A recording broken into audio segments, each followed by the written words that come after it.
हरे कृष्णा कृष्णा कृष्णा हरे हरे, हरे राम राम राम हरे हरे। तो उपदेशामृत के पहले श्लोक पर हमने पिछले क्लास में चर्चा की थी। वाचो वेगम मनसा क्रोध वेगम जिह्वा वेगम उदर उपस्थ वेगम एतान वेगान यो विषयेत धीरः सर्वामपि मां सर्वामपि मां पृथ्वीं सशिष्यात्। तो भक्ति शास्त्र में एक किताब पढ़ाई जाती है, उपदेशामृत और ईशोपनिषद, भक्ति रसामृत सिंधु और भगवद गीता। ये चार जो ग्रंथ है ये सिखाए जाते हैं। तो भक्ति के जो ग्रंथ है, उपदेशामृत, भक्ति रसामृत सिंधु और भगवद गीता, ये तीनों शुद्ध भक्ति के ग्रंथ है। तो उसमें उपदेशामृत बहुत महत्वपूर्ण ग्रंथ है, इसलिए हमने उपदेशामृत की चर्चा शुरू की है। तो पिछली क्लास में हमने तात्पर्य में श्रील प्रभुपाद जी प्रायश्चित्त के बारे में बताते हैं कि दृष्ट श्रुताभ्याम यत पापम, मतलब लोग देखते हैं और सुनते भी हैं कि पाप कितना भयानक है, जानन्य जानते भी है, या आत्मनो हितम, ये जो है हमारे आत्मा के हित के लिए अच्छा नहीं है, फिर भी करोति भूयो विवशः, फिर भी विवश होकर कर लेते हैं। और करने के बाद जो कर्मकांड रूपी जो शास्त्र है जिसमें प्रायश्चित्त के अलग अलग विधि विधान बताए गए हैं, तो ऐसे प्रायश्चित्त करके क्या मतलब है, जो उदाहरण के रूप में समझाते हैं कि जैसे कोई हाथी होता है, हाथी गंगा स्नान करता है या तालाब में जाकर स्नान करता है, फिर जैसे वो स्नान करके बाहर आता है फिर से धूल मिट्टी में लोट पोट करने लगता है। क्या मतलब है ऐसे स्नान करके? वैसे ही प्रभुपाद जी तात्पर्य में बताते हैं कि कुछ लोग समझाने से समझ जाते हैं, कुछ लोग देखने मात्र से भी नहीं समझते, कुछ लोग अनुभव करते फिर भी नहीं समझते, कुछ लोग पिटाई होकर जेल में जाते, मार खा के आते, फिर भी नहीं सुधरते। फिर ऐसे जेल जाकर क्या मतलब है, ऐसे प्रायश्चित्त करके क्या मतलब है? ऐसे प्रभुपाद जी दो तीन बातें बताते हैं। फिर जो वास्तविक प्रायश्चित्त है, जिस कारण से पाप जो हमारे संचित कर्म है अनेक जन्म के, वो कैसे नष्ट हो सकते हैं। और दूसरी बात यह है कि पाप करने की जो टेंडेंसी बन गई है, हर एक व्यक्ति की मानसिकता बन गई है, प्रवृत्ति बन गई है, उसको कैसे खत्म किया जाए। तो इसलिए प्रभुपाद जी तात्पर्य में, अगर पूरा तात्पर्य आप ध्यान से सुनेंगे तो हर एक बुक का एक ये होता है कि 2 लाइन में पूरे बुक को ओवरव्यू बताना होता है। तो भक्ति रसामृत सिंधु, अगर मैं हमारे भक्ति रसामृत जो अभी भक्ति शास्त्री कर रहे हैं उनसे मैं बात कर रहा था, हमारे ब्रह्मचार्य से, मैंने पूछा उनको कि आप बताइए कि भक्ति रसामृत सिंधु 2 लाइन में बताए कि क्या बताना चाहते हैं रूप गोस्वामी।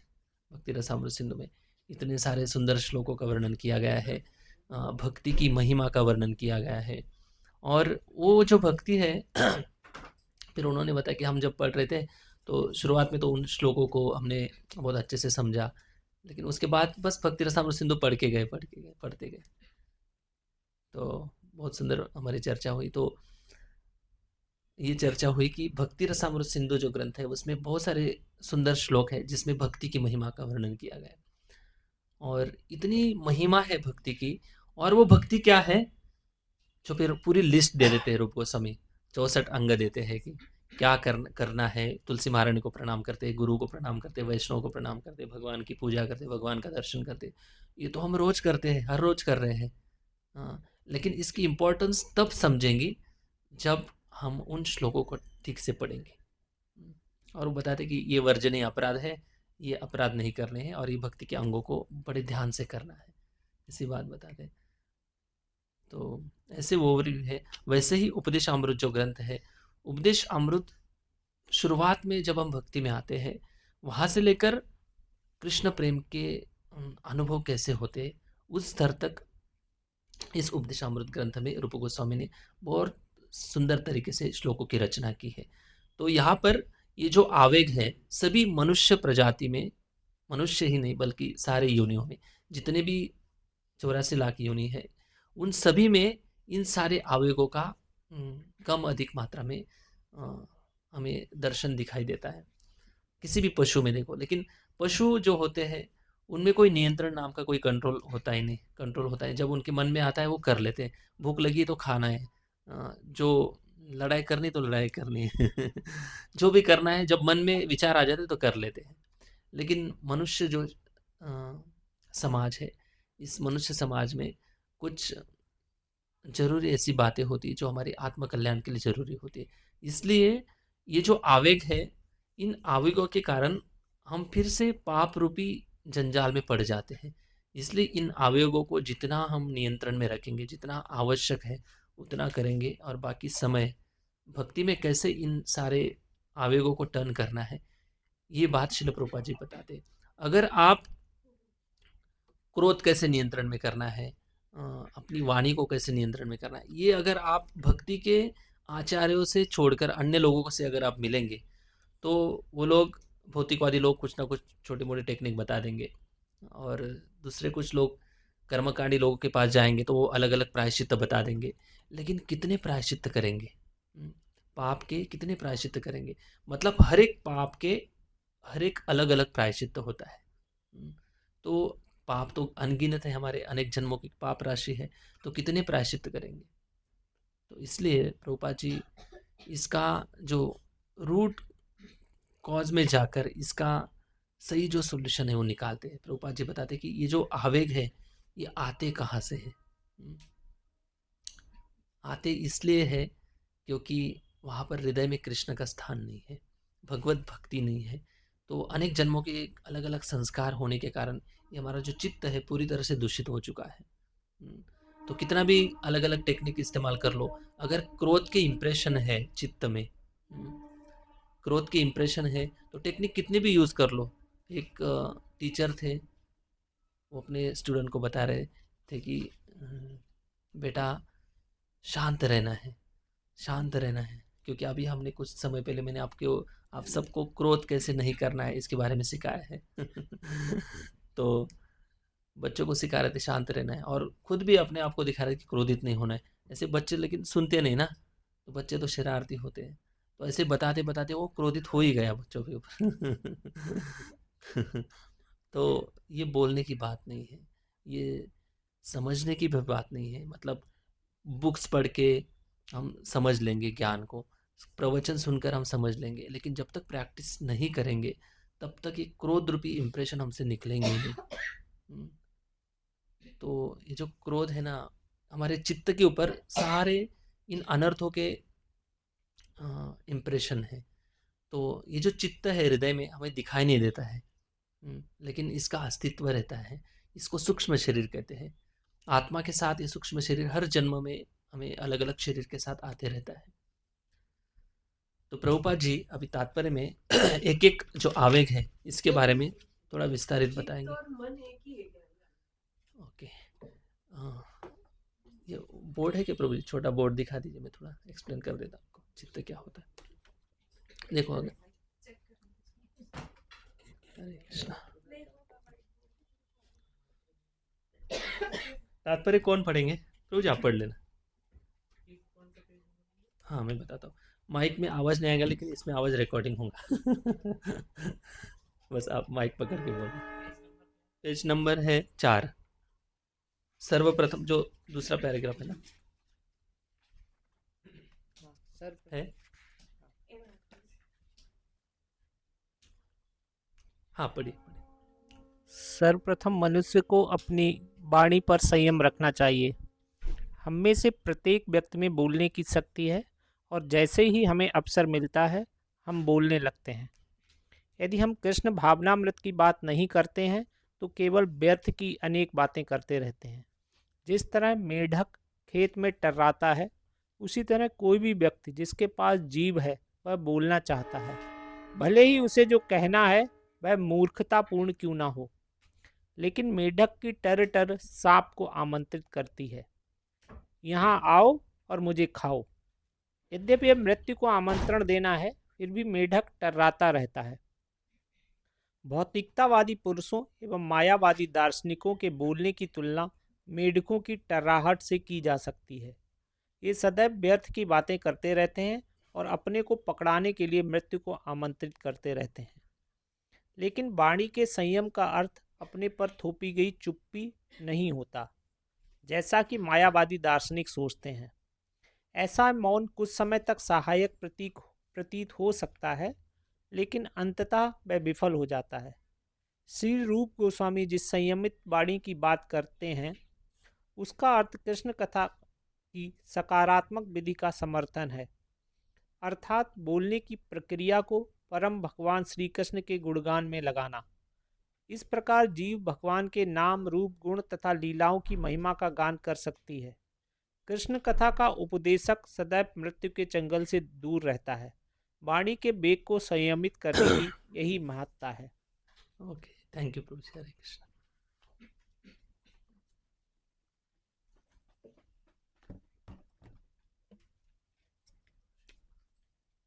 प्रभु जी का प्रश्न। चित्त क्या होता है, माता जी का प्रश्न है।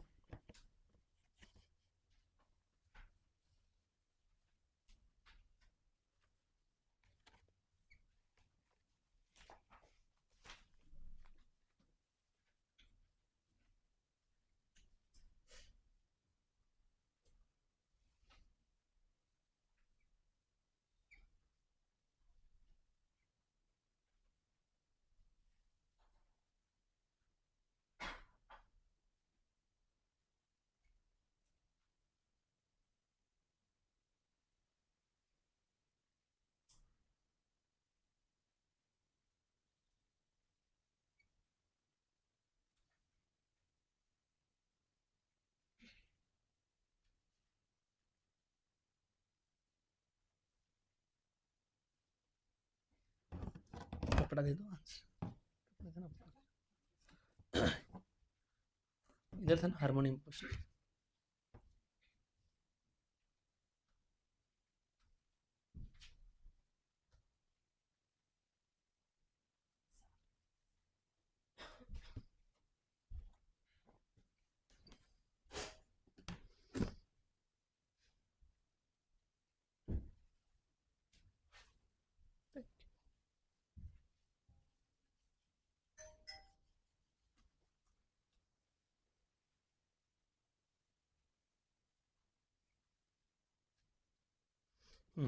इसको देख लो, सिंपल है, दिख रहा है सबको।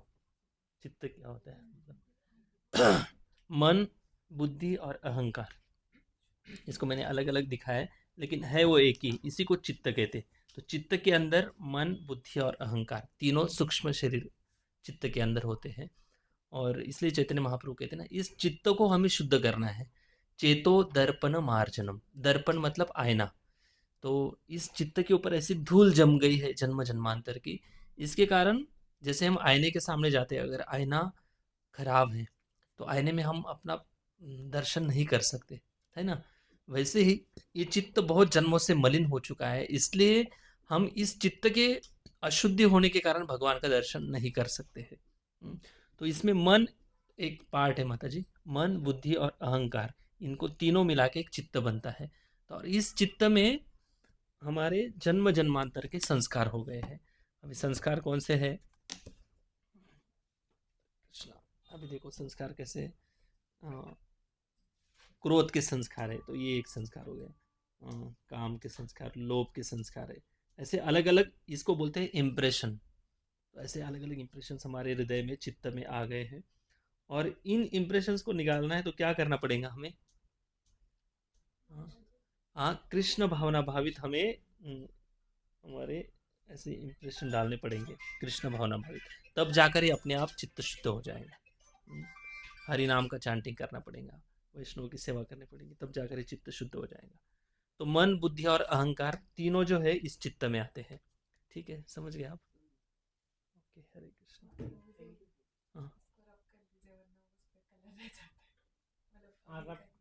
परमानेंट है?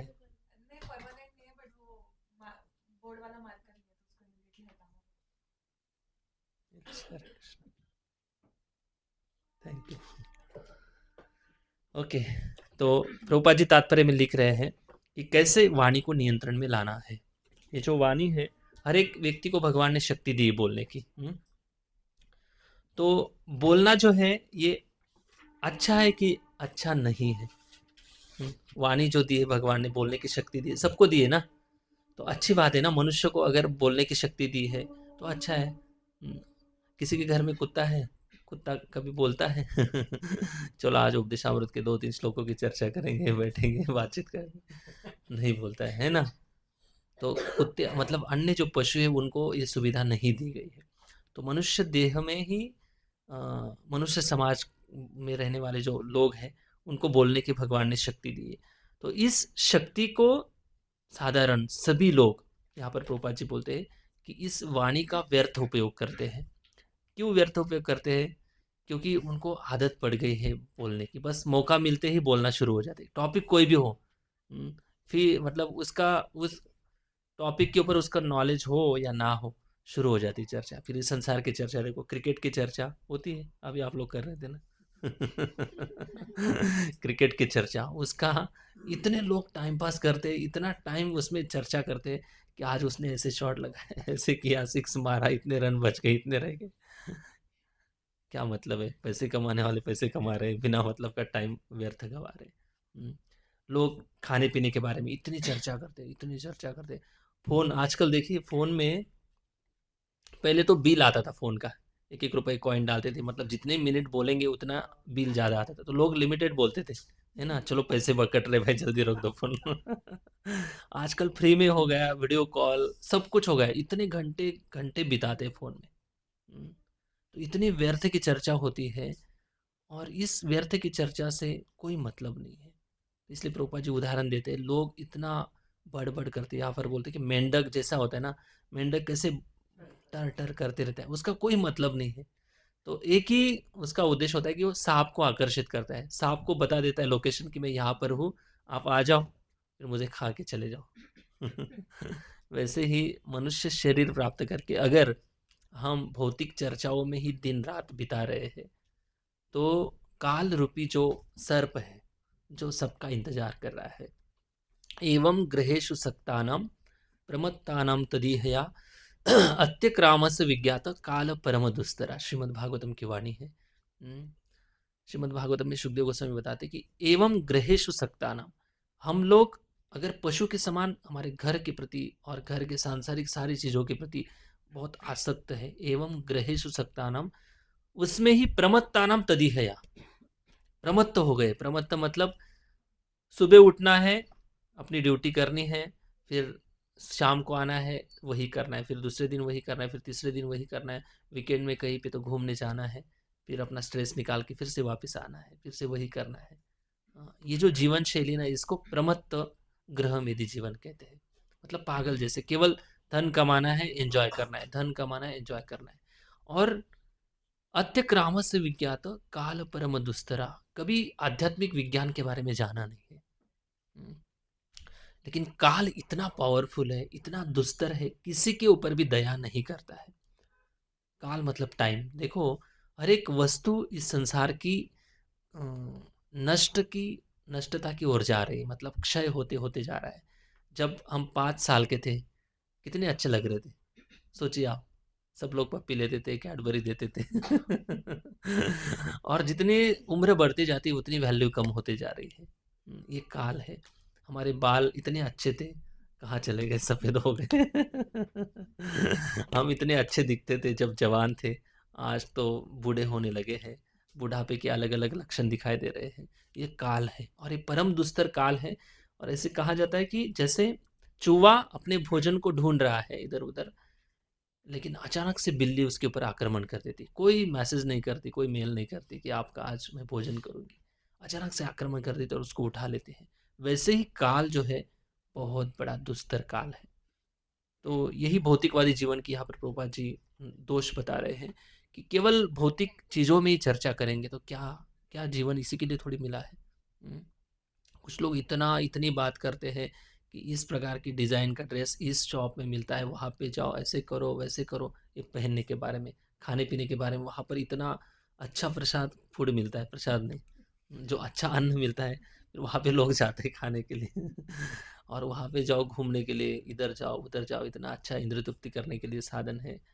मतलब केवल सेंस ग्रेटिफिकेशन के बारे में चर्चा करते, कैसे अपने मन को और इंद्रियों को संतुष्ट कर सकते हैं। तो ये तो पशु भी तो ढूंढ रहे हैं। पशु पक्षी भी तो यही ढूंढ रहे हैं, और हम भी वही कर रहे हैं। बस हम अच्छे सुख सुविधा के साथ जी रहे हैं, ऐसा लगता है कि हम पशुओं से अलग है, लेकिन भावना तो सबकी वही है। तो इसलिए अंतर क्या है फिर पशु और मनुष्य में? इसलिए प्रभुपाद जी बता रहे हैं कि बोलना जो है इसको नियंत्रण में रखना चाहिए। अभी कैसे नियंत्रण में रखना चाहिए? तो 3 प्रकार से लोग बोलते हैं। कुछ लोगों को लगता है कि हम शांत रहेंगे तो काम बन जाएगा, लेकिन शांत कितने दिन तक रहेंगे? बोलने की आदत है और कितने समय तक वाणी को कंट्रोल करके रखेंगे? कुछ लोग मौन व्रत धारण कर लेते हैं, लेकिन मौन व्रत भले धारण कर लिया, लेकिन मन में तो अपने आप से बात कर ही रहे हैं, है ना? तो 3 प्रकार से लोग बात करते हैं। एक तो कहकर मतलब बोलने से बात करते हैं, दूसरे हैं लिखते हैं कुछ लोगों को लिखने की आदत होती है, और कुछ लोग मन में बात करते हैं। ये 3 प्रकार की वाणी का प्रयोग किया जाता है, लेकिन इस वाणी को अगर नियंत्रण में लाना है, तो इसका सकारात्मक रूप से अगर हम इस वाणी को भगवान की सेवा में लगाएँगे, भगवान की सेवा में मतलब क्या लगाना है, कैसे लगाना है? अगर बात करने के लिए मौका मिलता है, तो कृष्ण के बारे में बात करो। अगर सुनने के लिए मौका मिल रहा है, तो कृष्ण के बारे में सुनो। अगर सुनाने वाला कोई नहीं है और सुनने वाला भी कोई नहीं है, तो खुद अपने आप से कृष्ण के बारे में बात करो, ग्रंथ पढ़ो, रिकॉर्डिंग लेक्चर सुनो। तो ये सकारात्मक मार्ग है। तो नकारात्मक क्या है, नेगेटिव क्या है कि भौतिक चर्चा करना, उसी में आनंद लेना, ये नकारात्मक है। और दूसरा है सकारात्मक मतलब भौतिक चर्चा नहीं करना है, भगवान के बारे में बात करना है, ये सकारात्मक मार्ग है। और तीसरा है न्यूट्रल। न्यूट्रल का अर्थ है कि मौन रहना। तो कौन सा अच्छा है, मौन रहना अच्छा है कि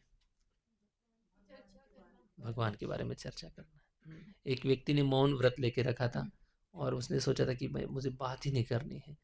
कई वर्षों तक उसने मौन व्रत रखा था, लेकिन उनके जो मित्र थे उन्होंने उनको एक पार्टी में बुलाया कि आप आ जाओ हमारे साथ, कुछ भोजन की रखी प्रोग्राम रखा है, और उनको रसगुल्ला बहुत अच्छा लगता था। और जानबूझकर उन्होंने प्लान किया था कि इनको सबको सब प्रसाद देना है, लेकिन इनको रसगुल्ला नहीं देना है। तो एक बार हो गया, 2 बार हो गया, 3 बार हो गया, तो रसगुल्ला नहीं मिलने के कारण इतने भड़क गए, वो फाइनली बोल ही दिए। तो ऐसे नियंत्रण करके क्या ही फायदा है? तो इस वाणी को अगर सही इस्तेमाल करना है, अगर बड़बड़ करने की आदत है, बोलने की बहुत आदत है, तो कृष्ण के बारे में बोलो। क्या कृष्ण के बारे में क्या बोलना है? अगर कोई बोल रहा है हाय हेलो, सोसाइटी में इधर उधर बोलते हैं ना, तो सबको बोलो हरे कृष्णा बोलो। तो हरे कृष्णा बोलने से क्या होगा? उनके मुख से भी भगवान का नाम होगा, भगवान के नाम सुन पाएंगे, उनकी भी आध्यात्मिक सुकृति बढ़ेंगी। और एक भगवान का नाम उच्चारण करने से कि बहुत आध्यात्मिक शक्ति का उदय होता है। अगर कोई गोविंद मॉर्निंग बोलता है, क्या बोलते हैं हम, तो गोविंद मॉर्निंग बोलने की आदत हो गई है। गुड नाइट बोलता है, गुड मॉर्निंग बोलते हैं, तो गोविंद मॉर्निंग बोलो। हाँ, तो भगवान के नाम के संबंधित छोड़ो सब चीज़ें। तो भगवान से अगर संबंधित बोलेंगे, तो हमारी वाणी हम सही सदुपयोग में लाएंगे। नहीं तो फिर व्यर्थ की चर्चा करने में, जैसे मेंढक यहाँ पर डराव डराव करता है, तो ऐसे मेंढक जैसे बड़बड़ करने से कोई मतलब नहीं है। अगर आप गंभीरता से कृष्ण भावना में प्रगति करना चाहते हैं, तो आपको भगवान तुरंत अंदर से बोल देंगे कि कहाँ पे रुकना है, कहाँ पे बोलना है, कौन से टॉपिक पर बोलना है, कौन से टॉपिक पर नहीं बोलना है। ये जो बुद्धि है ना, ऐसे लगता है कि हमें पता नहीं समझ में नहीं आता कौन से टॉपिक पर बोलना है। फ्रेंड्स लोग मिल जाते हैं तो बातें चलती रहती। माता जी लोग सबसे ज़्यादा बोलते हैं। उनको बस एक व्यक्ति मिल जाना चाहिए।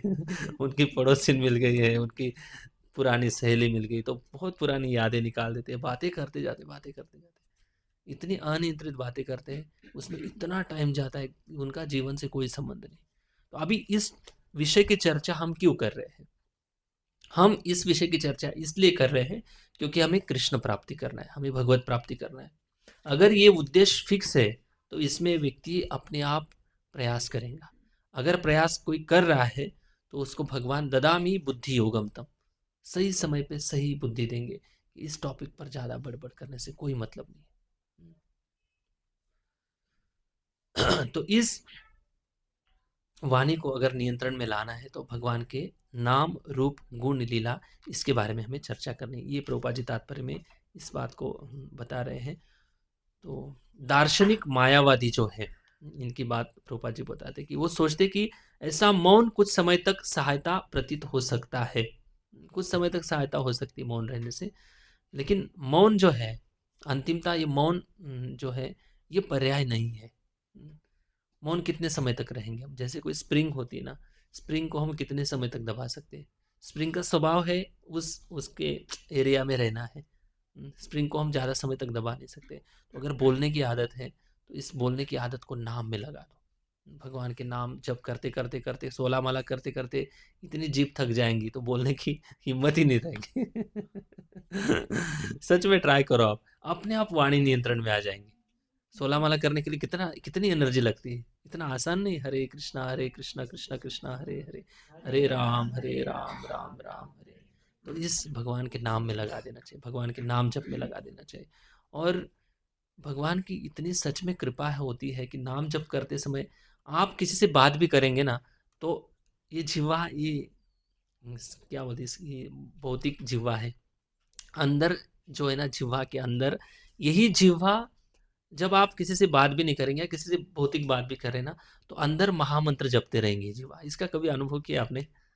करो कभी अनुभव कि हाँ, नाम जप की बहुत बहुत पावर, शक्ति है। अगर आप माला करते करते माला आपने रख दिया और किस काम से आप चले गए, तो कुछ समय तक मन और इंद्रिया सूक्ष्म शरीर में जो मैंने चित्त दिखाया ना, ये चित्त का कनेक्शन हो जाता है, चित्त के ऊपर इंप्रेशन हो जाते हैं। वो वाइब्रेशन कई घंटे तक चलते रहते हैं मन में। हाँ, तो इसका आप अनुभव करो, ध्यान से जब माला करेंगे ना, चैंटिंग करेंगे, तो इसका आप अनुभव करेंगे। तो अपने आप भौतिक चर्चा में आनंद आएगा ही नहीं। जो रस होता है ना भौतिक चर्चा का, वो निकल जाता है। और आध्यात्मिक जो रस है उसका अनुभव कर लिया है मन ने, इन जिह्वा ने। तो इस जिह्वा को भगवान के नाम में लगा देना चाहिए। जिह्वे पिबस्वामितमेतदेवं गोविंद दामोदर माधवेति। बिल्वमंगल ठाकुर प्रार्थना करते कि हे जिह्वा, आज तक जीवन भर आपने किसी ना किसी भौतिक विषयों की चर्चा की है, लेकिन आप तो बंद कर दो। आप तो इस प्रभु के नाम की चर्चा करो, भगवान के नाम संकीर्तन की चर्चा करो, भगवान की लीला की चर्चा करो। अगर आप ऐसे करेंगे तो यही जिह्वा के कारण हमारा कल्याण हो जाएगा। वैसे हमारी इंद्रियां इतनी अशुद्ध है, हम इतना मन हमारा दूषित है, 1 मिनट में कितने कितने सारे भयानक विचारों का चिंतन मनन कर लेता है मन। तो इसको नियंत्रण में लाना है तो सिंपल तरीका है, कोई ज़्यादा तपस्या नहीं करनी है, केवल इस वाणी को भगवान के नाम में लगा देना चाहिए, भगवान के गुणगान में लगा देना चाहिए। ये प्रभुपाद जी सकारात्मक मार्ग बताते कि वाणी को कैसे नियंत्रण में लाना है। ओके, हरे कृष्णा। तो दूसरा पैराग्राफ में शिल प्रभुपाद जी मन के वेग को कैसे नियंत्रण में लाना है इसकी चर्चा करते हैं।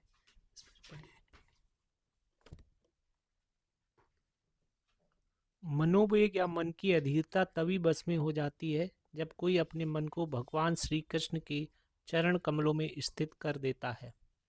श्री चैतन्य चरितामृत मध्य 22:31 में कहा गया है, कृष्ण सूर्य समः माया है अंधकार, यहाँ कृष्ण तहाँ नाई मायार अधिकार। भगवान श्री कृष्ण सूर्य के समान है और माया अंधकार के तुल्य है। यदि सूर्य उपस्थित हो तो अंधकार का प्रश्न ही नहीं उठता। इसी प्रकार यदि भगवान श्री कृष्ण मन में उपस्थित हो तो माया के प्रभाव से मन के विचलित होने की कोई संभावना नहीं रहती। समस्त भौतिक विचारों के निषेध की योग विधि से कोई लाभ नहीं होगा। मन में शून्य की सृष्टि करने का प्रयास करना कृत्रिम विधि है, यह शून्य टिक नहीं सकता। किंतु यदि कोई सदैव भगवान श्री कृष्ण का तथा उनकी श्रेष्ठतम सेवा करने का चिंतन करता है तो उसका मन सहज ही बस में हो जाएगा।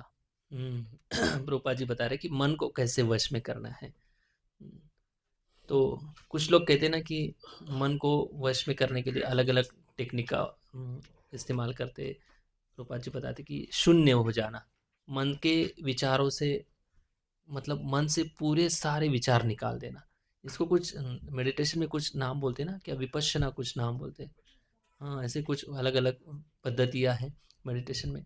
लेकिन ऐसा कभी संभव है? मन का तो स्वभाव है विचार करना, है कि नहीं? मन बिना विचार किए रह ही नहीं सकता है, कितना भी ध्यानी व्यक्ति हो, कितना भी योगी व्यक्ति हो। अगर कोई व्यक्ति किसी से बोल नहीं रहा है, तो इसका मतलब ये है कि वो अंदर किसी से तो बोल रहा है। समझ रहे हैं आप? अगर कोई व्यक्ति किसी से बात नहीं कर रहा है, वो हम जैसे समाज में रहकर किसी से बात नहीं कर रहा है, तो इसका मतलब ये पक्का है कि वो अंदर किसी से तो बात कर रहा है। समझ गए आप? समझ रहे इस लाइन को? नहीं समझ रहे? हम्म, इसलिए मुंह में जुबान सब रखते हैं, मुंह में जुबान सब रखते हैं, लेकिन कमाल वही करते हैं जो संभाल कर रखते हैं। इसलिए कभी कभी देखते ना लोग किसी से बात नहीं करते, इसका मतलब ये है कि वो व्यक्ति अपनी दुनिया में है, मतलब वो डिप्रेशन का शिकार बन गया है, मतलब वो अपने आप से ही बात करते हैं, उसके विचारों से वो निकल ही नहीं पाता है। या अगर कोई व्यक्ति आध्यात्मवादी व्यक्ति किसी से बात नहीं कर रहा है, इसका मतलब ये है कि वो अपने परमात्मा से बात कर रहा है। जो मेडिटेशन करने वाले लोग होते हैं, परमात्मा का साक्षात्कार करते हैं, कि वो परमात्मा से बात करते हैं, उनके अनुभव करते रहते हो। तो इस मन से सारे विचार निकाल देना मतलब असंभव चीज है। मन से कभी विचार निकलते नहीं है। मन कभी विचार शून्य नहीं होता है। अगर कोई शक्कर है, शक्कर से मिठास निकाल देना मतलब क्या है? नहीं निकाल सकते, कभी संभव नहीं है। तो इस मन का स्वभाव जो है, भगवत गीता में भगवान बताते हैं कि चंचल ही मन कृष्ण प्रमाथि बलवदृढ़ तस्याहम निग्रहम मन्ये वायुरिव सुदुष्करम। अर्जुन बताता है कि भगवान को, हे प्रभु, ये जो मन है इसको आप नियंत्रण में लाने की बात करते हो, लेकिन ये मन जो है बड़ा शक्तिशाली, बड़ा दुस्तर है और बड़ा संकल्पवादी, जो ठान लेता है वो कर ही लेता है। तो कई बड़े बड़े लोगों को इस मन ने ठग दिया है, धोखा दे दिया है। मन बड़ा दृढ़ निश्चयी है, मानता नहीं है मन। तो भगवान बताते कि अर्जुन बात सही है। अर्जुन बताते कि इतनी मेरे अंदर इतनी शक्ति, आप अगर बोलेंगे तो एक केवल बाण से मैं यहाँ की इधर की हवा इधर और इधर की हवा इधर कर सकता हूँ। मैं इतनी शक्ति मेरे बाणों में है, लेकिन मेरे मन को मैं नियंत्रण में नहीं ला सकता। तब भगवान बताते कि आप जो बता रहे हो अर्जुन, सही बात है, लेकिन इस मन को अगर नियंत्रण में लाना है, अभ्यास योग युक्तेन।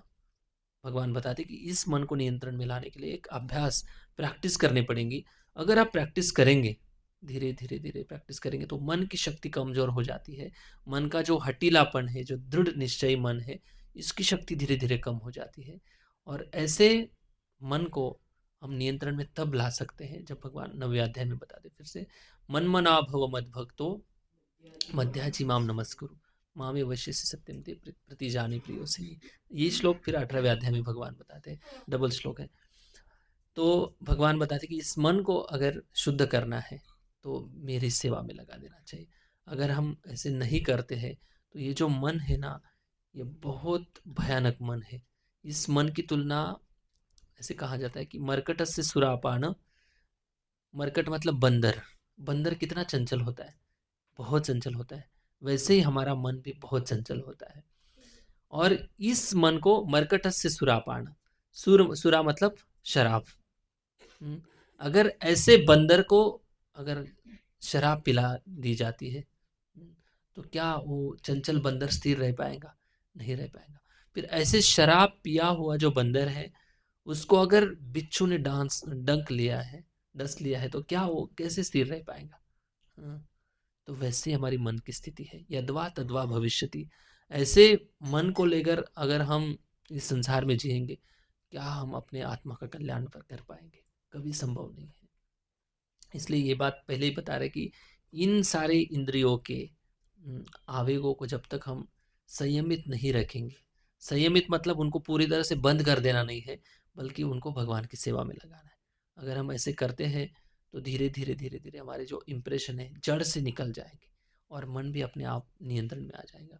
लेकिन ये जो मन है, इस मन को नियंत्रण करना है, तो अगर हम गंभीरता से कृष्ण भावना की प्रैक्टिस नहीं करेंगे, मतलब मेरा जहाँ तक अनुभव है मैं बताता हूँ, जब मन को नियंत्रण में लाना है तो सबसे पहले सेवा में लगा देना चाहिए। क्योंकि मन का एक तो है मननात्मिका भक्ति, स्मरणात्मिका भक्ति। ये जो भक्ति है, ये शुद्ध भक्तों के स्तर की भक्ति है। मतलब मन से स्मरण से भगवान का चिंतन करना। और ये स्तर पर जब तक हम नहीं है, साधना भक्ति के स्तर पर है, तो साधना भक्ति के स्तर पर गुरु और वैष्णव के उपदेशों में रहकर, उनके आदेशों में रहकर हमें भगवान की सेवा में मन को लगा देना चाहिए। और पूरे प्लानिंग से भगवान की सेवा हम कितने कैसे अच्छे से कर सकते हैं। अगर कोई सेवा मिली है तो उसको बहुत अच्छे से करना है। जितने हम अच्छे से करेंगे उतना मन हमारा एंगेज रहेगा, उतना मन हमारा अंदर से शुद्ध होगा, उतनी मन की चंचलता कम होगी। तो मन को प्लानिंग में लगा दो, पूरे प्लानिंग में लगा दो कि कैसे भगवान को और अच्छे से हम संतुष्ट कर सकते हैं, कैसे हम अच्छे से सेवा कर सकते हैं। पूरे उसके डिटेल्स में जाकर अच्छे से प्लानिंग करो, तो मन इधर उधर भागेगा नहीं। और हम कृष्ण को संतुष्ट करने की भाव अगर है तो हृदय से भगवान परमात्मा के रूप में हमारे हृदय में निवास करते हैं। सब भगवान सब जानते हैं, तो अंदर से इस मन की चंचलता को धीरे धीरे धीरे धीरे भगवान ठीक कर देते हैं। तो इस मन को नियंत्रण में लाना है, तो मेडिटेशन की जो क्रिया है, जो विचार शून्य करने की जो टेक्निक है, ये कभी संभव नहीं हो पाएगी, क्योंकि इन विचारों में हमेशा विचार चलते रहते हैं। तो इस मन में अगर हम कृष्ण के बारे में विचार करेंगे, कृष्ण प्राप्ति अगर उद्देश्य है, तो स्वाभाविक रूप से चिंतन मनन प्लानिंग सब कुछ वही रहेगा। इसलिए उद्देश्य पहले सेट कर लेना है कि मुझे कृष्ण को प्राप्त करना है, तो उसके अकॉर्डिंग सारी प्लानिंग वैसे रहेंगे। और जीवन की पूरी दशा और दिशा भी बदल जाती है। पहले जीवन जीते थे खुद के लिए, खुद की इंद्रिय तृप्ति के लिए, लेकिन अभी जीवन जी रहे कृष्ण प्राप्ति के लिए। ये संसार जो है ये हमारा साधन है। इस संसार में हम रह रहे हैं, लेकिन संसारी नहीं बनना है।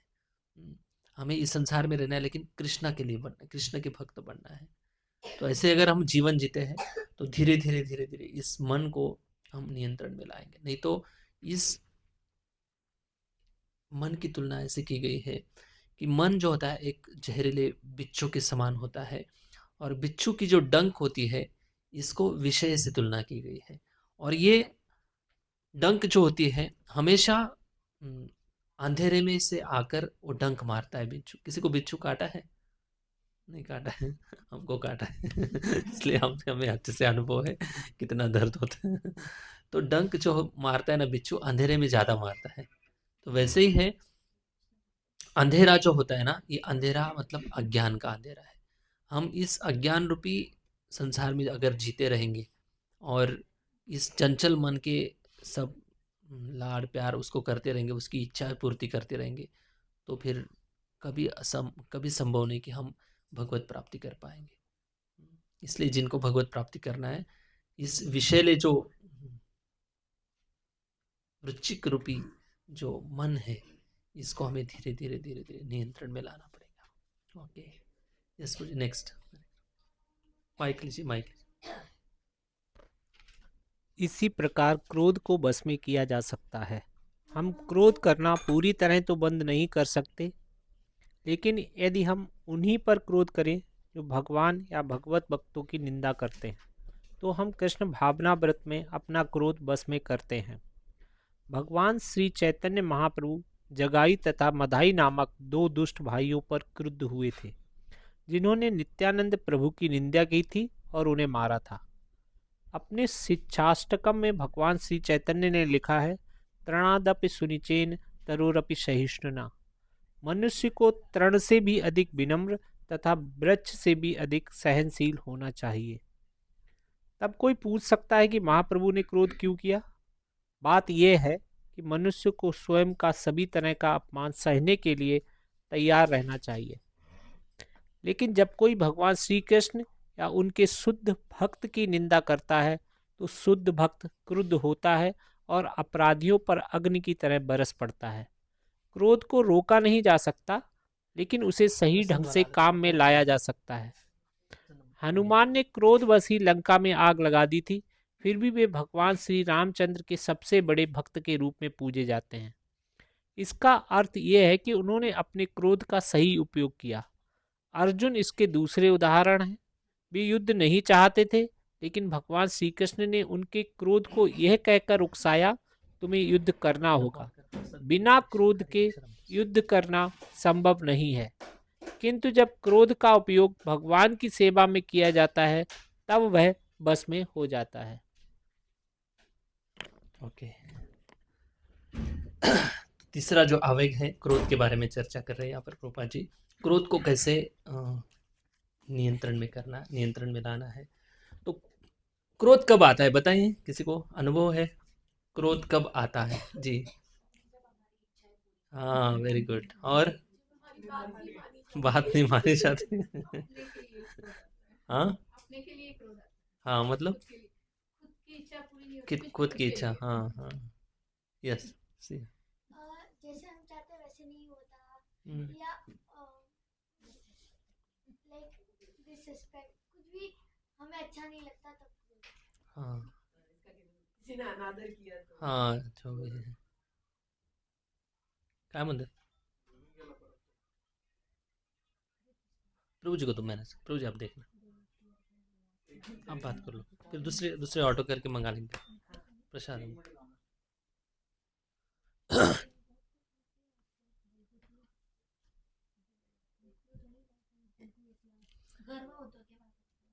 हाँ, तो क्रोध जो है, इस क्रोध को क्रोध की सबसे मूल जड़ जो है कहाँ से शुरू होती है? भगवान भगवत गीता में बताते हैं, ध्यायतो विषयान पुंसा संगस्तेषु उपजायते, संगात संजायते कामा, कामात क्रोध अभिजायते, क्रोधात भवति सम्मोह, सम्मोहात स्मृति विभ्रमा, स्मृति भ्रंशात बुद्धिनाशो, बुद्धिनाशात प्रणश्यति। ये भगवत गीता के तीसरा अध्याय ना? हाँ, भगवान तीसरे अध्याय में बताते, तो दूसरे तीसरे अध्याय में बताते कि कैसे श्रृंखला है। ध्यायतो विषयान पुंसा संगस्तेषु उपजायते। मैं एक छोटे बच्चे का उदाहरण से समझाता हूँ। अगर आप कभी मॉल में गए होंगे, बच्चे कभी कभी कुछ चॉकलेट हो या कुछ भी ऐसे खिलौना देखकर बड़े आकर्षित हो जाते हैं, हाथ में ले लेते हैं और माता पिता को कहते हैं मुझे वो चाहिए ही चाहिए ही चाहिए, लेकिन मम्मी पापा मना करते, फिर वो उधर रोने लगता है। कभी कभी उसका क्रोध इतना अनियंत्रित हो जाता है कि वो पूरे मॉल में अपना पूरा ड्रामा करने लगता है। कभी अनुभव किया, देखा है? कभी बच्चे भयानक रोते, नीचे गिर जाते, फिर अपनी भावी बोर दिखा देते, जमीन पर लेटते। तो ध्याय तो विषयान पुंसा, बच्चों का ध्यान जब उस खिलौने पर जाता है तो आकर्षित हो जाते हैं। ध्याय तो विषयान पुंसा, उस विषय है, उसके लिए, बच्चों के लिए विषय है। लेकिन हम बड़े हो गए ना, हम वैसे रोते नहीं है, लेकिन हम बड़े हो गए, हम समाज में एक हमारा रिस्पेक्ट, कुछ स्टेटस है, इसलिए हम रोते नहीं। हम भी विषयों को देखते हैं, लेकिन हम नहीं मना, मतलब नियंत्रण में लेके आते अपने आप को। तो ध्याय तो विषयान पुंसा संगस्ते शुपजायते, उस विषय वस्तु को प्राप्त करने के लिए जब दृढ़ निश्चय मन हो जाता है, विषयान पुंसा संगस्ते शुपजायते, संगात संजायते कामा, उस संगति के कारण, उस विषय वस्तु को देखकर काम उत्पन्न हो जाता है। काम मतलब क्या है? काम मतलब हमारी इच्छा तृप्ति करना, इच्छा पूर्ति के लिए। कामना मतलब, कामना मतलब इच्छा, उस इच्छा पूर्ति के लिए हम प्रयास करते कि उस व्यक्ति को प्राप्त करना है, उस वस्तु को प्राप्त करना है। और जब वो वस्तु या व्यक्ति या वो सुख नहीं मिलता है, तब काम उत्पन्न होने के बाद ध्याय तो विषयान पुंसा संगस्तेषु उपजायते, संगात संजायते कामा, काम क्रोध अभिजायते। जब काम मतलब इच्छा जब अतृप्त हो जाती है, तब क्रोध जन्म लेता है। इसलिए काम और क्रोध ये दो भाई है। ये दो भाई, एक तो कभी ए सिर ऊपर करेगा, कभी दूसरा सिर ऊपर करेगा, ऐसे चलते रहता है। तो क्रोध जो है इस प्रकार से काम करता है। तो इस क्रोध को नियंत्रण में लाना है, तो भगवान श्रील प्रभुपाद जी यहाँ पर एक सिंपल बात बता रहे हैं कि इस क्रोध को अगर नियंत्रण में लाना है तो कैसे उसको भक्ति में लगाना है। क्रोध को एक उदाहरण से समझते, श्री चैतन्य महाप्रभु जी ने शिक्षाष्टकम लिखा है, तो उसमें दूसरे तीसरे श्लोक में बताते कि तृणादपि सुनीचे न तरोरपि सहिष्णुना अमानी न मानदे न कीर्तनीय सदारी। बताते कि कैसे सहनशील रहना है, कैसे विनम्र रहना है।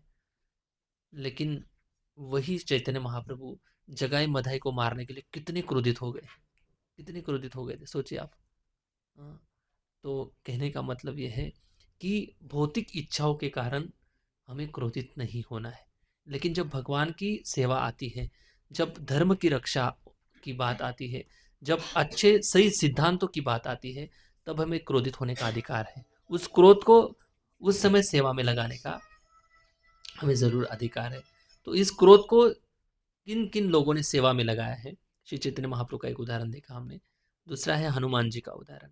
हनुमान जी भी भगवान राम की प्रसन्नता के लिए उन्होंने अपने क्रोध को भगवान की सेवा में लगाया है। रावण की लंका के ऊपर चढ़ाई कर दी और पूरी लंका को जला दिया, भगवान की सेवा के लिए। तो ऐसे क्रोध को अर्जुन ने भी लगाया था। अर्जुन का नाम है परंतप। परंतप मतलब शत्रु को त्रस्त करने वाला, इतनी शक्ति उनके अंदर। और अर्जुन ने भगवान की आज्ञा के अनुसार युद्ध किया, अपनी खुद की खुशी के लिए युद्ध नहीं किया था। तो हमें भी क्रोध कब करना है और कब नहीं करना है, इसका जो सिंपल सा सॉल्यूशन है यहाँ पर प्रभुपा जी बताते। सिंपल बात है, क्रोध कब करना है और क्रोध कब नहीं करना है। एक तो है जहाँ पर धर्म विरुद्ध बात हो रही है और हमारे आंखों के सामने हो रही है, हमारे फैमिली में हो रही है, जो जहाँ पर हो रही है, वहाँ पर आप थोड़ा क्रोध लगाकर उसको, उस परिस्थिति को नियंत्रण में ला सकते हैं। कभी कभी बच्चे गलत आदत में लग जाते हैं, धर्म विरुद्ध आचरण में लग गए हैं, तो उनको डांटना भी पड़ेगा, क्योंकि बच्चे हैं। अगर उनको सुधारेंगे नहीं तो फिर गलत आचरण में लग जाएंगे। तो बच्चों को सही डायरेक्शन में उनको संस्कार देना है, तो कभी कभी क्रोधित होना भी पड़ेगा। तो यहाँ पे भी क्रोध सेवा में लगा सकते हैं। या कभी कभी भक्ति के विरुद्ध जो सिद्धांत है, जो श्रील प्रभुपाद जी का कई सुंदर ऐसे प्रभुपाद जी के पास टाइम है। प्रभुपाद जी साइंटिस्ट लोगों को भी डांटते हैं, रास्कल बोल देते किसी किसी को कभी कभी को मूर्ख बोल देते कभी प्रभुपाद जी ऐसे भयानक शब्दों में डांट देते। क्यों डांटते हैं? कि प्रभुपाद जी ऐसे नहीं कि वो उनका नेचर, उनका स्वभाव क्रोधित होना है, उनका स्वभाव क्रोधित होना नहीं, वो दूसरों को सिखाना चाहते हैं कि आप सुधरो। फिर जब तक क्रोध नहीं करेंगे, कुछ लोग समझते नहीं हैं, क्योंकि लोगों को डांट पड़ने की आदत पड़ गई है, तो उनको समझाने से समझते नहीं लोग, तो उनको कभी कभी क्रोधित होकर समझाना पड़ता है। तुकाराम महाराज भी इतने, उनके अभंगों में इतने कठोर वाणी का प्रयोग करते, कभी कभी इतने कठोर वाणी कि आप सुनेंगे तो अभंग में सोचेंगे कि वो तुकाराम महाराज भी ऐसे बोलते। हाँ बोलते, लेकिन दुनिया के कल्याण के लिए बोलते हैं। उनके मन में कभी द्वेष नहीं है, उनके मन में कभी भौतिक इच्छा नहीं है। कभी कभी माँ अपने बच्चों को डांटती है और इतने खराब शब्दों में डांट देती है कि क्या सच में उस बच्चों का वैसे बुरा भला होना चाहिए, ऐसे इस भावना से डांटती है? नहीं डांटती। तो क्रोध को भगवान की सेवा में लगाना चाहिए। कैसे लगाना है भगवान की सेवा में? जहाँ पर वैष्णवों की निंदा हो रही है, वहाँ पर थोड़ा क्रोधित हो सकते हैं, उनको सही शब्दों में सिखाना है। कभी कहीं पर धर्म के विरुद्ध आचरण हो रहा है या धर्म विरुद्ध बातें हो रही है, हमारे धर्म के ऊपर हानि हो रही है, वहाँ पे क्रोध लगाया जा सकता है, लेकिन अधिकार की दृष्टि से। अगर अधिकार नहीं है और वहाँ पे आप एकदम पुलिस ऑफिसर जैसे जाकर आप झगड़ा करेंगे, तो ये भी ठीक नहीं। अपना अधिकार क्या है, अपना दायरा क्या है, अपनी क्षमता क्या है, वो भी देखना है, ठीक है ना। तो इस मैच्योरिटी से हमें अपने आप को समझाकर इस क्रोध को, इस क्रोध रूपी भावना को इस प्रकार से हमें भगवान की सेवा में लगा सकते हैं। ओके, काम कृष्णार्पणे लोभ भक्त द्वेषी जने, काम कृष्णार्पणे क्रोध भक्त द्वेषी जने, लोभ साधु संगे हरि कथा, मद ऐसे भगवान की गुण अनुखानी, मतलब भगवान के गुणगान में अपने आप को लोभ को लगाना है। मत को ऐसे लगाना है कि हमें, हमारा जो अहंकार है इसको अगर शुद्ध करना है कि हम शरीर नहीं है, हमारी खुद की आइडेंटिटी हमने बहुत गलत लगा ली है अपने आप को, लेकिन हम भगवान के दास है, ये हमारा सच्चा अहंकार है। लेकिन इन सारे जो 6 अनर्थ है, काम क्रोध लोभ मद मोह मत्सर, इसमें से मत्सर को दंडवत प्रणाम करना है और पूरे जड़ से उसको निकाल देना है। इसको सेवा में नहीं लगा सकते। अगर हम क्रोध कर रहे हैं किसी के ऊपर, इसका मतलब उसका द्वेष करना ऐसा नहीं है। अगर द्वेष कर रहे हैं और साथ साथ क्रोध कर रहे हैं तो फिर अपराध हो जाता है। साधु संत जो होते किसी को डांटते हैं ना, वो द्वेष नहीं करते, किसी का द्वेष नहीं करते। वो क्रोध भले करते लेकिन द्वेष नहीं करते। हम कभी कभी क्रोध करते लेकिन द्वेष के साथ क्रोध करते हैं, तो द्वेष के साथ क्रोध करना अच्छा नहीं है। ना उसकी भलाई होती है ना हमारी भलाई होती है। इसलिए अगर क्रोध भी कर रहे हैं, अगर भावना अच्छी है, द्वेष विरहित भावना है, तो उसका कल्याण हो जाता है। तो द्वेष निकाल देना है। तो भक्ति में द्वेष का कोई स्थान नहीं है। मत्सर का कोई स्थान नहीं, मत्सर पूरे जड़ से निकाल देना चाहिए। तो ये 3 जो आवेग है इसकी चर्चा प्रभुपाद जी तात्पर्य में बताते हैं। लेकिन वाणी, मन और क्रोध दिखता है। अगर मैं बोल रहा हूँ, ये शब्द आपको दिख रहे हैं, आप अनुभव कर रहे हैं ना सुनने के माध्यम से, दिखते नहीं, ये सूक्ष्म स्तर पर है। तो ये सूक्ष्म स्तर पर होने के कारण जितने सूक्ष्म चीजों को नियंत्रण में लाना है ना, उतना ही हमें पावरफुल बनना पड़ेगा। ग्रॉस चीजों को हम कंट्रोल में ला सकते हैं। समझो अगर कोई वस्तु है, इसको पकड़ना है तो आसानी से हम हाथ से पकड़ सकते हैं। लेकिन जितनी सूक्ष्म चीजें होती है उनको कंट्रोल में लाना है तो उतनी स्ट्रांग और स्ट्रिक्टली साधना करनी पड़ेगी, गंभीरता से साधना करनी पड़ेगी, उतनी आध्यात्मिक शक्ति कमानी पड़ेगी। तब जाकर हम इन 3 जो सूक्ष्म जो आवेग है उनको हम कंट्रोल में ला सकते हैं। ओके, हरे कृष्णा। कोई प्रश्न है? हाँ। जैसे आपने वाणी, मन और क्रोध के बारे में कंट्रोल भगवान की तरफ डायरेक्शन करते हुए सब चीजों को यूज कीजिए। तो जैसे स्टूडेंट है या तो प्रोफेशनल अपना जॉब कर रहे हैं या स्टूडेंट है, तो वो लोग जब अपना पढ़ाई कर रहे हैं या जो भी कोई काम कर रहे हैं, तो वो कैसे यूज करें उस सब चीजों को उस टाइम पे, मतलब हमेशा वो इन सबको बस समझा। जैसे मैं कोई जॉब कर रही हूँ, जॉब करते करते मैं भगवान को तो नहीं याद कर रही हूँ, मैं अपने वो जॉब के अंदर मेरा दिमाग चल रहा है या मैं उससे रिलेटेड ही बातें कर रही हूँ, तो 8 घंटा 10 घंटा उसी से रिलेटेड मेरा पूरा दिन चल रहा है, या लोगों का दिन चल रहा है, या बच्चों का स्कूल है तो वो दिन भर बस उसी से रिलेटेड ही वही है सब बात। हाँ, तो समझ फिर वो गए। भगवान को कैसे फिर उसमें इंक्लूड कर सकते हैं? ओके। देखिए, जिनका भगवान से संबंध नहीं है वो तो क्रोध और वाणी और मन इसको तो अनियंत्रित भाव से वो व्यक्त करते, जो जहाँ पर भी गाली देना है बक देते लोग, जहाँ पर भी क्रोध करना है कर देते लोग, उनको कोई नियंत्रण नहीं है। लेकिन इसको अगर भगवान के संबंधित जोड़ना है तो उनके जीवन में सबसे पहले जीवन का उद्देश्य सेट कर लेना चाहिए। मैं वही बता रहा था कि ये प्रैक्टिस व्यक्ति तब कर पाएगा जब उसको आगे जाना है। जिसको आगे जाना ही नहीं, जिसके जीवन का उद्देश्य ही उसको पता नहीं है, वो क्यों प्रैक्टिस करेगा इसकी? इनको नियंत्रण में लाने की प्रैक्टिस ही नहीं करेगा। पहली बात तो अगर उनको करना है तो पहले जीवन का उद्देश्य पहले सेट कर लेना कि मुझे भगवत प्राप्ति करनी है, और ये सारी चीजें भगवत प्राप्ति के लिए बाधाएं है, ये समझकर इसको कैसे ठीक समय पे जहाँ पर जरूरत है उतना यूज करना है। अनियंत्रित रूप से जीवन नहीं जीना है। जब जीवन का उद्देश्य पता नहीं है तो फिर कैसे वो नियंत्रण में लाएगा? अगर उसको नियंत्रण में लाना भी है तो फिर ये है कि ये जो जॉब मिला है, जो ऑफिस है, तो ये भगवान की व्यवस्था है। भौतिक जगत जो चल रहा है तो भगवान की इच्छा से चल रहा है ना। तो इसमें भी कुछ क्या बोलते हैं उसको, उसकी एक नियमावली होती है, एसओपी होती है, उस काम की पद्धति होती है। तो उस पद्धति के अनुसार काम क्यों नहीं हो रहा है? अगर उस पद्धति से काम होना है तो थोड़ा बहुत क्रोधित होना भी पड़ेगा। वहाँ पे क्रोध कर सकते हैं, ऐसा नहीं कि गलत क्रोध है। अगर कोई आपकी जिम्मेदारी आपके आप मैनेजर पोस्ट पर काम कर रहे हैं, आपके नीचे 50 लोग काम कर रहे हैं, तो उनको आप उनसे काम करवा लेना है तो कभी कभी क्रोधित तो होना पड़ेगा। तो ये भी तो गलत नहीं है, लगा सकते वो भी अपनी ड्यूटी के धर्म के, वो भी धर्म का कार्य है, वो भी उसमें लगा सकते सेवा में। यस।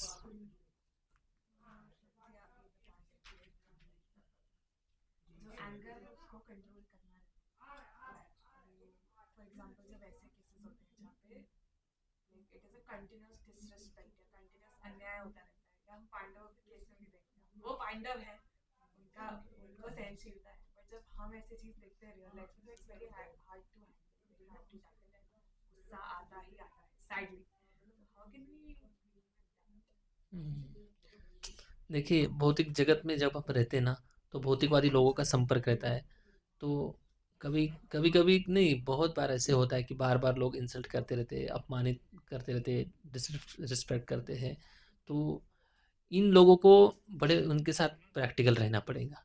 ऐसे नहीं कि उनके सामने आप तृणादपि सुनिश्चय न थरोरपि हम तृण से भी नम्र है, बड़े सहनशील है।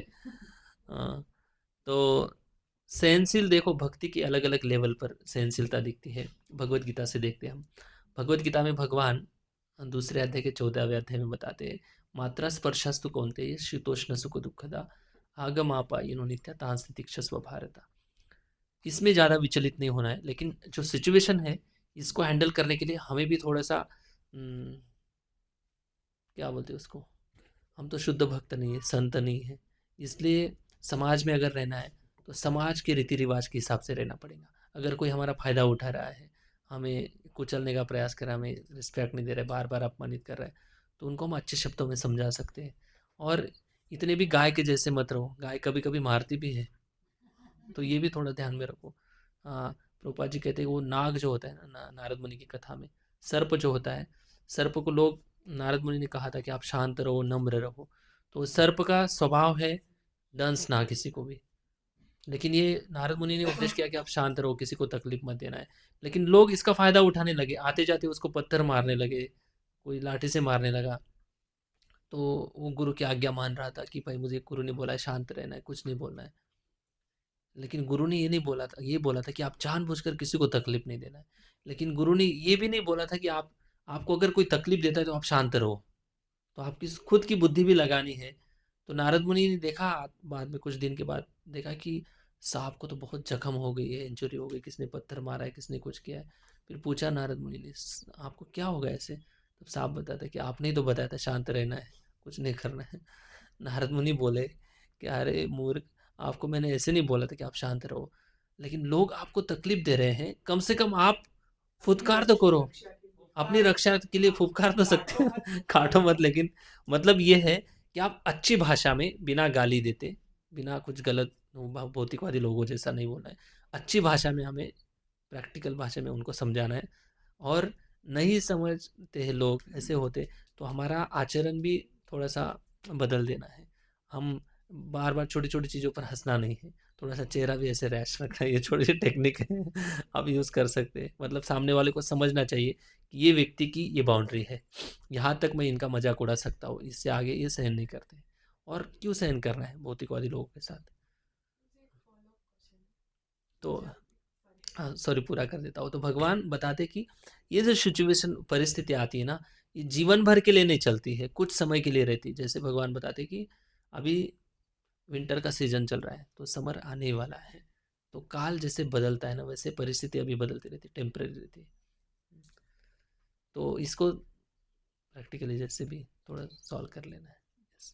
इसका फॉलो क्वेश्चन ये है कि फॉर एग्जांपल संत के लिए बोलते हैं कि गुस्सा करते हैं पर उनमें मत्सर नहीं होता, हमारे केस में ऐसा नहीं होता। हम जैसे एक न्यूज़ भी देखते हैं, जैसे हम बांग्लादेश में देख रहे हैं क्या चल रहा है, सामने भी देख रहे हैं, तो हम कुछ कर नहीं सकते हैं। गुस्सा आती है, सही चीज़ पे गुस्सा आ रही है, बट उसके साथ साथ इमीडिएट मत्सर भी आता है, तो वो कैसे हटेगा? वो साधक लेवल पर उसको वो मिक्स रहेगा ही, क्योंकि इम्प्रेशन मिक्स है हमारे, और हमारे अंदर कंपैशन नहीं है दूसरों के प्रति। कंपैशन देखो, अलग अलग लेवल पर अलग अलग भावनाएं दिखेंगी। ऐसा नहीं कि, ऐसे नहीं बोल रहा कि अभी हम श्रद्धा, साधु संग, भजन क्रिया, अनर्थ निवृत्ति के स्तर पर है, हमारा हृदय का शुद्धिकरण भी हो रहा है, साधना भक्ति भी कर रहे हैं। तो जिस लेवल पर हम जाएंगे, निष्ठा, रुचि, आसक्ति, भाव, तो उस लेवल के लक्षण दिखाई देंगे। जैसे कोई वृक्ष है, अभी 2 साल का आम का वृक्ष है, तो उसको ज़्यादा फल नहीं लगेंगे, और जब वो वृक्ष बड़ा हो जाएगा तो और भी अच्छे फल लगेंगे।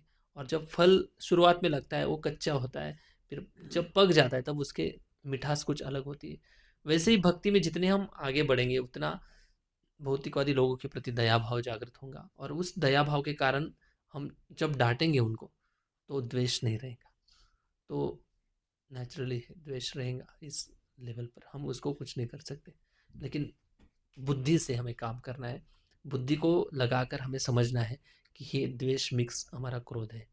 तो इसको हमें समझना है कि हम सच में द्वेष आ रहा है, क्या आ रहा है, नहीं आ रहा है।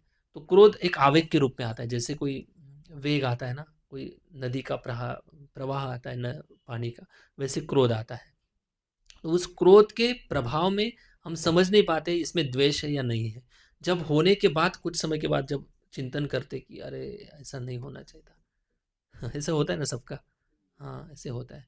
तो शुद्ध भक्तों का नहीं होता। एक बार प्रभुपाद जी ने कुछ तो प्रोग्राम था, कुछ तो चल रहा था या कुछ यज्ञ चल रहा था, तो भक्तों ने कुछ यज्ञ में तो पूरे आखे फ्रूट्स रखा जाता है ना, कुछ भक्तों ने फ्रूट्स को काट के लेके आए यज्ञ में लगा रखने के लिए, और ऐसा कुछ प्रसंग हो गया था। प्रभुपाद जी ने डांट दिया, और डांटने के बाद प्रभुपाद जी फिर अपने कमरे में चले गए, अपने ऐसे सोफा पे बैठे थे, और ऐसे बैठकर प्रभुपाद जी भजन गाने लगे, परम करुणा पहु दुई जन निताय गौरचंद्र। वो कभी शोक नहीं कर रहे थे, क्योंकि उनका पूरी स्पष्टता है उनके अंदर। वो कभी ऐसे नहीं सोचे कि मैंने क्रोध कर दिया, फिर गलत क्रोध कर दिया, नहीं। उनका क्रोध जो है द्वेष विरहित क्रोध था, उसमें द्वेष नहीं था। दूसरों को सुधारना और साथ साथ कंपैशन बहुत था उनके क्रोध में। ये भावना आने के लिए थोड़ा टाइम लगेगा, और इसके लिए जितनी अच्छी साधना करेंगे, समझेंगे शास्त्र को, जितना जब तक हम साधक स्तर पर है तब तक हमें बुद्धि का प्रयोग करना है, और बुद्धि से हमें समझना है कि क्या सही हो रहा है, क्या गलत हो रहा है, कितना क्रोध करना है, क्यों करना है, क्या सच में हम द्वेषी बन रहे हैं, और उस द्वेष को प्रदर्शित करने के लिए क्रोध प्रकट हो रहा है हमारा। तो इसको देखना है हमें। हरे कृष्ण प्रभु जी। जगन्नाथपुरी में एकादशी का व्रत क्यों नहीं किया जाता है? लास्ट एकादशी में मैं ही थी ना, तो हाँ तो सबने मना किया कि फास्ट नहीं रखना। हाँ, वो नहीं रखते, लेकिन हमें रखना है। हम जगन्नाथपुरी में हो या पुणे में हो, जहाँ पे भी हो, हमें श्री चैतन्य महाप्रभु के, जिन लोगों ने वहाँ पर टेम्पल के प्रीमाइस में हम लोग को बोला कि आपको फास्ट हाँ, वहाँ के पुजारी लोग नहीं खाते, एकादशी का पालन नहीं करते। वहाँ पर एकादशी को ही उल्टा लटका है, बांध के रख। उसके पीछे कुछ क्या स्टोरी है, किसी को पता है? हाँ हाँ प्रभु जी, बट जो महाराज थे ना, जिन्होंने सबसे पहले जगन्नाथ जी के विग्रह बनाए, उन्होंने जगन्नाथ जी से मांगा था कि उनके जो हाथ होते ना, सूखे नहीं रहेंगे, मतलब सूखे नहीं रहे, हर दिन 56 भोगा लगते रहेंगे आपको। मतलब लगते ही रहे खाना, वो कभी ऐसे भूखे ना रहे। शायद इस वजह से वो उनको एकादशी नहीं कराते।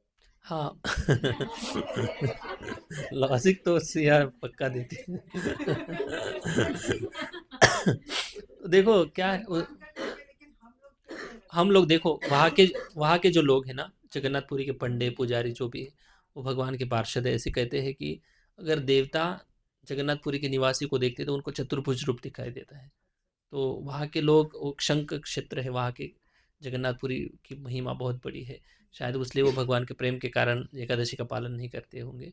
लेकिन हम उस लेवल पर नहीं है ना, हम भगवान जगन्नाथ जी के इतने शुद्ध भक्त हैं जितने वो अपने आप को बताते कि जगन्नाथ जी के हम भक्त हैं। तो ठीक है, उनके लिए अच्छी बात है, लेकिन हम लोग एकादशी का पालन करना चाहिए। अगर हम वहाँ पर रहें, वहाँ पर हो तभी एकादशी का पालन करना है हमें। ठीक है। जस्टिस में पढ़ रहा हूँ। हाँ हाँ तो उसमें क्या लिखा है एक्चुअली, एकादशी जी बहुत स्ट्रिक्ट थी। हाँ, किसी भी स्टोरी हालत- कुछ हाँ, अच्छा, किसी भी माइक में हालत- बोले। हाँ, किसी भी हालत में आप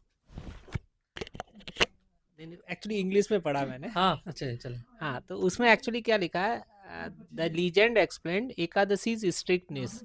Ekadashi Devi the deity of the fast was very strict and would punish those who ate grains. तो बट लॉर्ड जगन्नाथ जी ने उसमें इंटरवेन किया। Lord Jagannath to show the supremacy of his mahaprasad intervened. तो इसलिए उन्होंने फिर क्या हुआ, उन्होंने उनको उल्टा लटका दिया। So the punishment, he metaphorically tied her hands and hung her upside down, declaring that his rice Mahaprasad was so holy that it could be eaten even on Ekadashi without incurring sin, overriding the usual prohibitions. The legend led to the tradition of Ulti Ekadashi, reverse Ekadashi in Puri, where consuming Mahaprasad is permitted and encouraged. तो मतलब ऐसा नहीं है कि मतलब आप कुछ भी खा लो, वहाँ सिर्फ जगन्नाथ जी का प्रसाद, अगर प्रसाद में अगर चावल आ जाए तो एकादशी वाले दिन भी वहाँ खाया जा सकता है। उसका ये मतलब नहीं कि हम हैं जगन्नाथपुरी में और खा कुछ और रहे हैं, तो वो नहीं अलाउड है। ओके, हरे कृष्णा। और कोई प्रश्न नहीं? वो मेंढक की टर्टल के बारे में बहुत अच्छा वो मेंढक की टर्टल तो भी मतलब बहुत बार अच्छी लगती है, तो हो जाती है। मतलब ये इधर स्पष्टता है तो हमें अभी पता चलेगा बाहर जाएंगे तो जो कुछ हो रहा है मेढक की तरह तो हमें भगवान का नाम लेना चाहिए। अगर ये क्लास नहीं होती तो पता नहीं चलता। हाँ ओके, वो बात भी ठीक है, लेकिन माता जी अभी सुना है ना, अभी इसके बारे में अवेयरनेस आ गया है अभी, लेकिन ये कितने दिन तक टिकेगा उसकी कोई गारंटी नहीं। अभी लिफ्ट से जाते जाते भी भूल जाएंगे, ये भी हो सकता है। क्यों? इसकी ये याद नहीं रहेगा हमें, ये मानवीय स्वभाव है। ऐसा नहीं कि आपकी गलती है, हमारी भी, हम भी सुनते हैं। ऐसा नहीं कि हम अभी आज का सुना है वो सालों साल याद रहेगा, ऐसा नहीं रहता है। अगर हम साधना करते, भगवान से हमारा कनेक्शन है, तो भगवान सही समय पर सही चीज़ों की याद दिला देते हैं। इसलिए भगवान ददामी बुद्धि योगम तम, भगवान के संपर्क में रहना बहुत ज़रूरी है। भगवान के संपर्क में रहना मतलब हर रोज़ भगवान की माला करना, जितना हो सके ज़्यादा से ज़्यादा माला करिए, इससे भगवान बुद्धि देंगे। ये हमारे बाहरी टेक्निक से, यादें से, बुद्धि के प्रयोग से, ये आवेग तो हमसे शक्तिशाली है। मन कितना पावरफुल है, मन ने कितने लोगों को ठगा दिया है। बाहर तो होता तो है, इसको अंदर नियंत्रण भी में लाने के लिए भगवान की शक्ति के बिना, भगवान की कृपा के बिना कभी संभव नहीं। तो ये हमारी शक्ति, हमारे गुरुजन है, हमारी शक्ति भगवान है, हमारी खुद की शक्ति कुछ नहीं। ये बात है। मतलब जो सत्संग में नहीं आएंगे ना प्रभु जी उनको नहीं समझे। हाँ वही तो है, सत्संग बहुत दुर्लभ चीज़ है। सिर्फ हरे कृष्णा बोल के अगर उनको रिपीट करते हैं तो वापस में रिटर्न में हरे कृष्णा बोलेंगे तो वही उनके लिए सफिशिएंट हो जाएगा। मेरे प्लेन के अंदर एयर होस्टेस को उसने वेलकम करा तो मैंने उनको हरे कृष्णा बोला तो उन्होंने भी रिप्लाई में हरे कृष्णा। अच्छी बात है, बोल सकते हैं। हाय हेलो छोड़ो, हरे कृष्णा बोलो।